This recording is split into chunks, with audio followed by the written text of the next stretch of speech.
This video is intended for my PearDeck Premium users. I want to thank you for allowing me to come in, inviting me in and letting me do my thing and watch how you do your thing, and it's been great. So thank you for that. I wanted to show a few items. After watching some of you, I realized that some of you have some questions of how to do different things. So this PearDeck hopefully will address all of that. First of all, you can make decks within PearDeck, as many of you do, and you can also make all of the decks in slides and then import them and add questions onto them from there. So you have a couple different options there. Create a new deck or import, and you have unlimited imports. That's one of the advantages to a premium account. The other piece I want to talk about, which some of you have been asking me questions for, are these add-ons. So if you go into add-ons, next week you should see the new dashboard as an add-on, and I will have a training for that quickly. But in here, you want to activate these add-ons. Google Classroom will allow you to invite your students from Classroom, so they will no longer have to put in a code for the deck, and now it makes it much easier. And then it also allows you to publish takeaways to Google Classroom, which is really great. This classroom climate, I could take it or leave it. It asks the kids how they're feeling to start class, and it asks them what they thought of the deck to end class. You can have it or not. I have it activated right now. Some of you saw it in your classroom this week when I was in there. It's all right. This is a big one. Takeaways.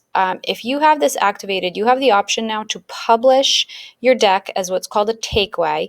It will put all of the slides in as an image along with the student's response, and then they can even write on the doc. They can write underneath the slides. So if you want them to go through and correct it, they can. They could even submit it back to you on Classroom if you wanted them to.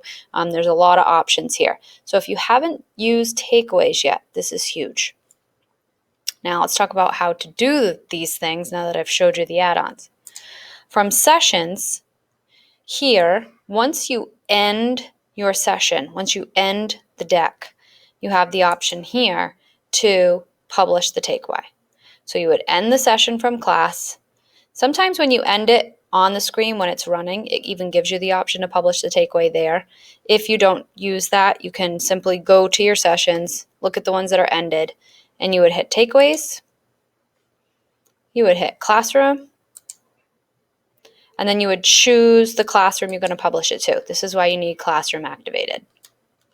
And you would do that, and that will give the kids the deck. You can also take that and export your data to a spreadsheet. This is great because it allows you to see the students and their responses. I do recommend, which I already did this here, go to each column and text wrap it, and this will allow it to display a little nicer. If you don't have it text wrapped, which it won't default to that, I did this previously, your answer will look like this, and you won't see everybody's. So if you highlight the column, text wrap, and you text wrap all your columns across, you can just click all of them. And you would text wrap them. It now puts it in a nice spreadsheet so you can view the student data. This gives you a lot of options. You could look at it for student participation. You can look at it for accuracy. You have a lot of options here. And then lastly, what I was looking at this week was the dashboard. And from the dashboard is where you can invite students to your PearDeck session. So I would simply take one of my PearDecks when I'm ready to present it.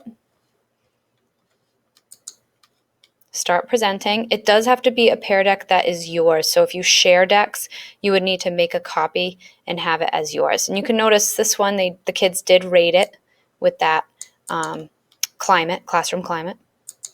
Start presenting. Now, I see it on the projector.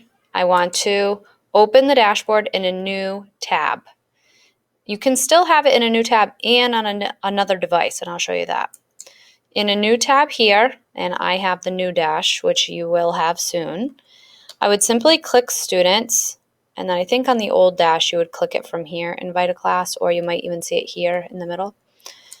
I would click my students, and right here, invite your classroom.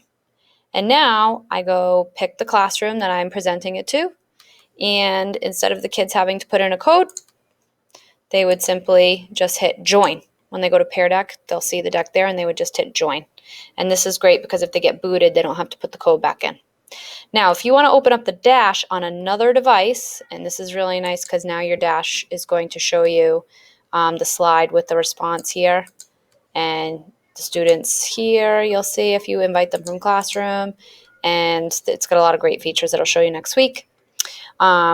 If you want to open this on another device, you would simply go to, instead of peardeck.com/join, you would go to peardeck.com/dash. You already have to have it open in projector mode, and then you will also have to have your Google account on your other device that you plan to use, whether it's a Chromebook, an iPad, or an iPhone.